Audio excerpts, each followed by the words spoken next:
This is the scene in the heist movie where all those meticulous plans start falling into place. E3 is right around the corner, and Microsoft's big Xbox Game Pass gamble is in play right now. But will it make a difference? Let's talk about it.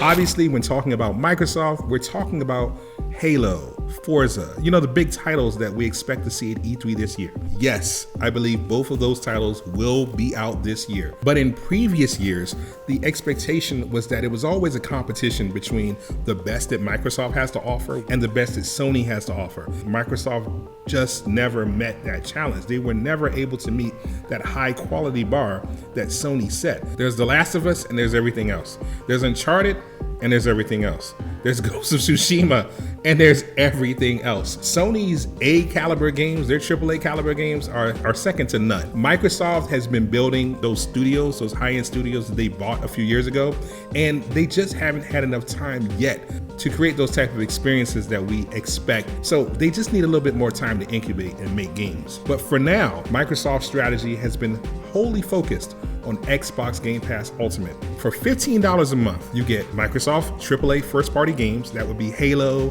Gears, anything that's already in the Microsoft first-party lineup. EA Play, you get everything that EA puts out. NBA Live, not NBA Live, that's a dead series for now. Madden, FIFA, all the best from EA. That's part of that deal. Microsoft outright just bought Bethesda games, and that's a huge bonus, not just for their existing lineup of games like The Elder Scrolls, like Doom, like Fallout. And that's yours for free, along with every other Bethesda game right now on Xbox Game Pass, all part of your $15 a month spend. So traditionally, Halo and the first-party games would have to somehow take on the Herculean task of being as good or better than what Sony offers, which just isn't possible. But this is the first year where nobody can meet the console demand. These games aren't encumbered with the monumental task of selling Xbox hardware. No, this year, all they have to do is be good enough to sell Xbox Game Pass. And that distinction makes a huge difference. You can use your existing hardware, or you don't have to have Microsoft hardware at all. You'll be able to play that on whatever hardware that you own that supports Xbox Game Pass. And that's a really big deal because that's the strategy that Microsoft has been building towards since 2011. There's no way that Microsoft could have predicted COVID or the chip shortage or the strained way that we develop the games now, but they did plan for the long term in a world where game development is expensive, and they recognized that they did not have the internal infrastructure to compete on the level that Sony does. Those strategic partnerships, those begin to matter. And Microsoft's Xbox and Xbox Series S and X, just the Xbox brand, becomes a very attractive value deal to gamers and developers alike. But here is where it starts to get very interesting. Will Steam be playing many games on consoles, or will it just stay on PC? You will get a better idea of that by the end of this year. Mark my words, this is the beginning of the framework that I suspect that Phil Spencer and Microsoft have already planned on.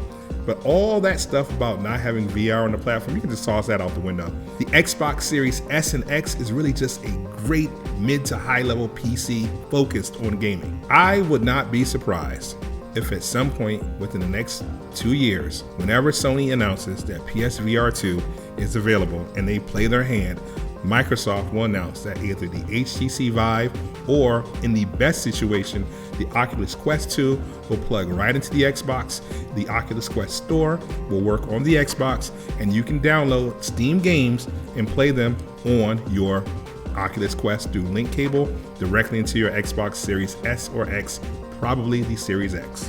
Why is that a huge deal? But imagine being able to play the Oculus Quest library standalone and then being able to play PC level games on your Quest directly linked up through your Xbox.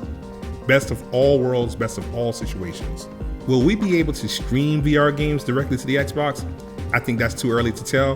The tech just isn't there yet in a reliable way, but just the idea of being able to plug in the Xbox and plug it in directly to an existing VR headset and access the library of existing PC VR games, that's blowing my mind right now. That's fantastic, and that's a huge boost for the market penetration of VR. Either way, between this and Game Pass, not needing to own a single piece of hardware to take advantage of everything that Microsoft offers this year, that is an incredible position for Xbox to be in. Do you think that VR is coming to Xbox despite what Phil Spencer says? Let me know what you think in the comments, and if you like the content that I'm putting out, please hit the notification bell, like and subscribe to the channel. Please tell a friend, and wait for me on the next video where we're going to go into Nintendo and what you can expect for them from E3. Peace.